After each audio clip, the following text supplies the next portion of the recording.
Today we are going to be doing a video on significant figures. It's important for you guys to understand what significant figures are and how to count them in this chemistry class. So we're going to start with a couple of really important terms, and the first term is precision. And so this is a measure of how closely individual measurements agree with each other. Think about somebody who has precision, okay? So notice that although they're not all in the bullseye, they're all very close to each other. That person is really precise in their ability to hit that target at a specific location. It may not be on the bullseye, but they're very precise. So these are measurements that are really close with one another, but they're not necessarily completely accurate. And then you're going to look at the term of accuracy. So accuracy refers to how closely an individual measurements agree with the correct or the true value. So how close are these to where they actually were intended to be on that bullseye? So in order for you to get all four right here in the dead center of the bullseye, you would have to be precisely accurate all at the exact same time to get them completely tied together there. So the exact number are numbers that are known to an infinite number of decimal places. We know for a fact that there are 12 donuts in a dozen. We know for a fact that there's 5,280 feet in a mile. Those are exact numbers. So once again, precision, they're closely measured to each other, but not necessarily accurate. Accuracy, they're close to that given area. They're maybe not necessarily precise, but they're close to that area. Hang in with me while I walk to the back and change slides.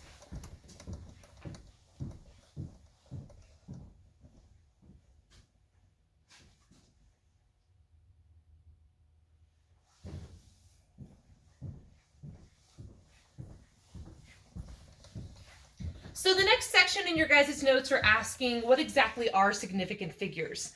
So significant figures are the number of digits that are used to express a measured or calculated quantity, an exact number. They are used to show how precise a reported number is. And if we express the number beyond a place to which we have actually measured, and therefore are uncertain of, we compromise the integrity of what this number is representing. So when you are doing equations in chemistry, and you guys are working with molarity and stoichiometry, whatever your original units were that you were given in your problem, however many significant figures you started with, your end answer will always still be in the same significant figures. You know, remember in like other math classes, what do we round up to? The nearest whole number, the nearest tenth, nearest hundredth? That's kind of where we're getting at. So however many sig figs are in the beginning of an equation, you're going to have the same amount of sig figs in the end of your equation as well. So what exactly are numbers that are considered significant? There are rules that you have to follow to classify if a number is significant or not. Rule A, okay, all non-zero numbers, numbers 1 through 9, they are always significant. No matter where they are before or after a decimal, if there are non-zero numbers, they are always significant. That is rule A. Rule B, all zeros between non-zero numbers are always significant. So if I had the number 109, 109, we know the 1 is a significant figure because it falls in rule A. We know the 9 is a significant figure because it falls in rule A. And because it's 109 and the 0 is between these two non-zero numbers, that 0 will also count. So any 0 that is between non-zero numbers is always considered significant.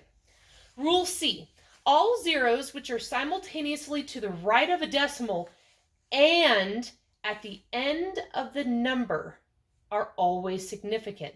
So if they are to the right of a decimal and they are at the end of the number, they are always significant.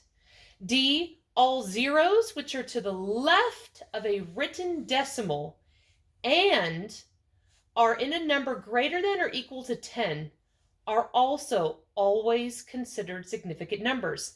So it's difficult. Whenever you're given a series of numbers, you have to come back and you have to look at these rules to see which ones apply to make it a sig fig or not.